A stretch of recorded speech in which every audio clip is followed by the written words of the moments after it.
Dear Patriots, before the news starts, please subscribe to our patriotic channel by clicking the subscribe button.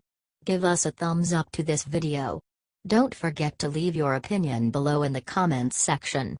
Share the news on Facebook and Twitter so you friends see it. Thank you. Roy Moore challenges Lib Kimmel, "Come down here to Alabama if you want to mock our Christian values." Liberal comedians somehow believe that they can shame people in red states to vote for Democrats through crude jokes. Unfortunately for them, liberal efforts to sway voters in Montana and Georgia congressional races have already failed horribly, and Democrats are about to get defeated once again in Alabama.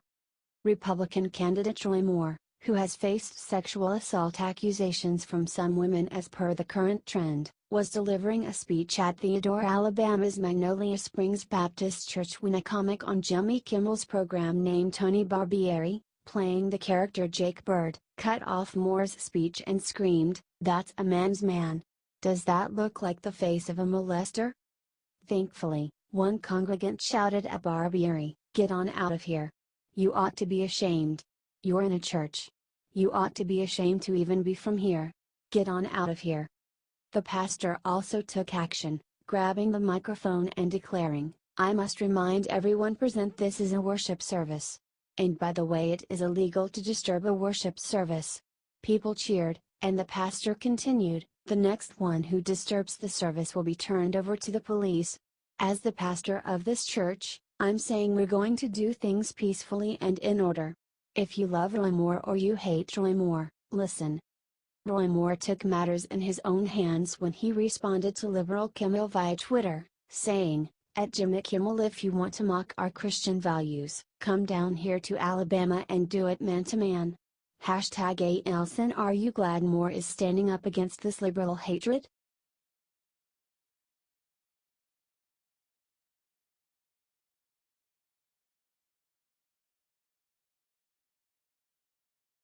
MSNBC contributor's tweet about who he wants to rape his daughter goes viral. It's disturbing.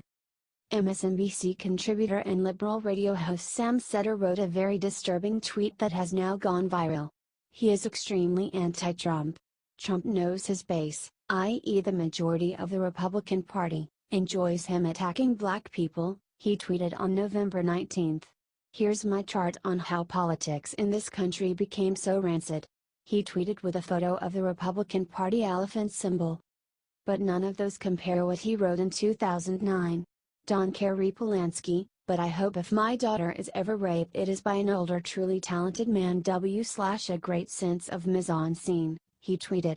Like most of the anti-Trump celebrities and media personalities, Sam Seder is a seriously messed up guy. One user found the old tweet and shared it. It soon went viral.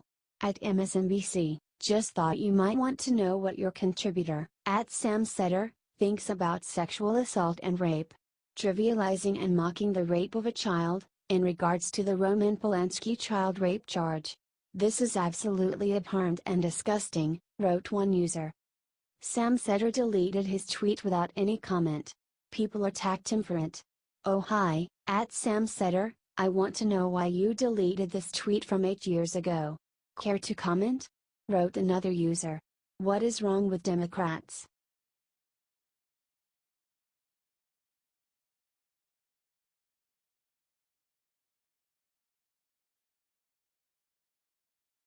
Pro-Hillary Lib writer says it's fine if there are no men in the world. It is very disturbing that popular teen Vogue magazine, which is marketed to American girls as young as 11 years old, has now become a platform for the promotion of divisive and hatred-filled left-wing ideas. The chief instigator of change at this magazine, which is supposed to be about fashion and other styles for preteen and teen girls, is a columnist named Lauren Duca, who has written many inflammatory articles for the magazine with titles such as "Fox News is undermining American democracy" and "Are any of us still proud to be American?" Duca recently outdid herself when she decided to fix her sights on a new target for her hatred, the 48% of America's population that is male.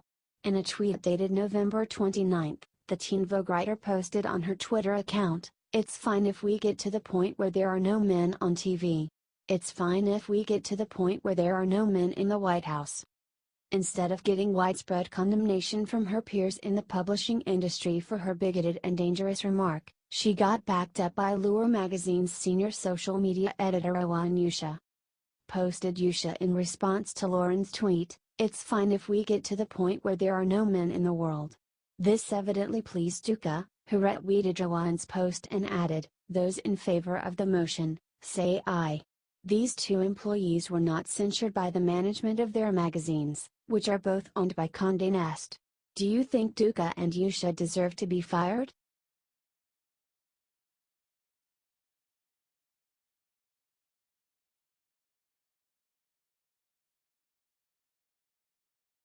Sarandon doubles down against Hillary and her crazy fans. They told her, "I hope you're raped." Academy Award-winning actress Susan Sarandon was slammed by Democrats during the 2016 election for refusing to back Hillary Clinton, and she drew renewed ire from them recently when she forcefully stated in an interview that she does not regret not voting for Hillary.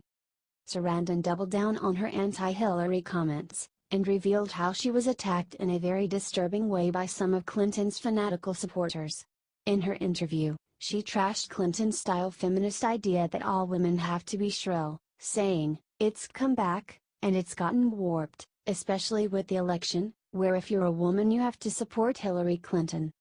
She says that during the election, left-wing Hillary backers assaulted her not checking her white privilege, of throwing away her vote on a third-party candidate, the Green Party nominee, Jill Stein, during the U.S. presidential election, and of recklessly espousing a political cause and let Trump in through the back door.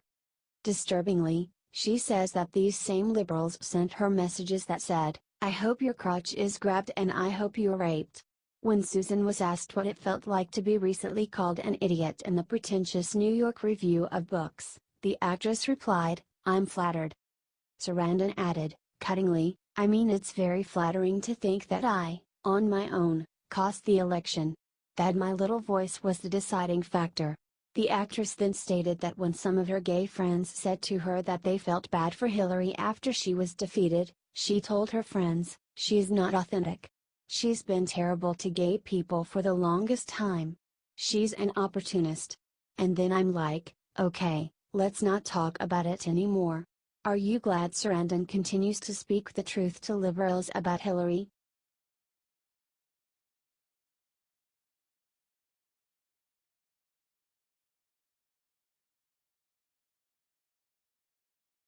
Top Dem turns on awful Pelosi. She said women and our party back decades, "It's brutal."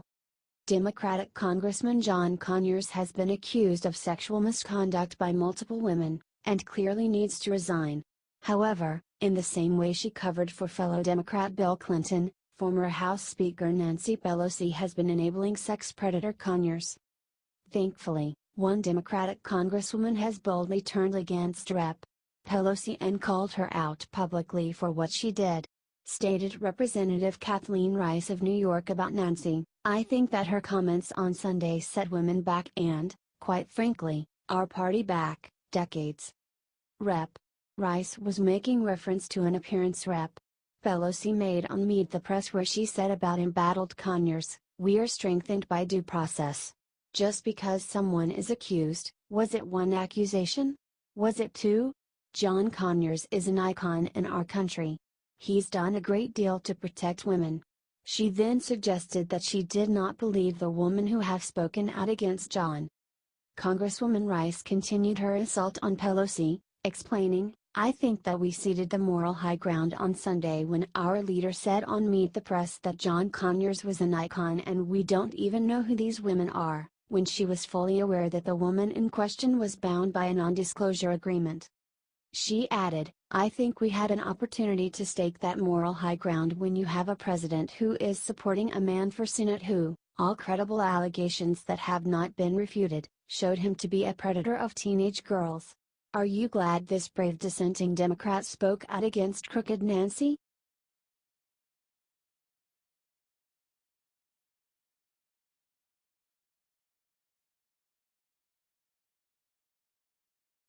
University's newspaper just called for white death. "Your DNA is an abomination." Texas State is a taxpayer-funded university, and apparently some of that tax money Texas residents are paying is going to give racists a platform to spread their hatred. The university's official student newspaper, the University Star, recently published a piece by a student named Rudy Martinez that features a cartoon image that reads, "White is over. If you want it." In the article, the non-white author makes the argument that white people are fundamentally evil. States Martinez, "When I think of all the white people I have ever encountered, whether they've been professors, peers, lovers, friends, police officers, etc., there is perhaps only a dozen I would consider decent." He later claims, "Whiteness will be over because we want it to be. And when it dies, there will be millions of cultural zombies aimlessly wandering across a vastly changed landscape." Rudy argues that whiteness is a construct used to perpetuate the system of racist power and says white death will mean liberation for all. Are you disgusted that this appallingly racist opinion piece was allowed to be printed by a public university? Former Texas State Student Body President Andrew Homan called out the student and the paper for this disgusting piece, stating, "This is blatant racism against white people for nothing other than the color of their skin." Rudy literally states he hates white people because we shouldn't exist. No one is going to stop Rudy from accomplishing what he wants, I guess, aside from his lack of intellect. No one is going to take this paper seriously if the editorial board continues to allow baseless garbage to be published week in and week out. Do you agree?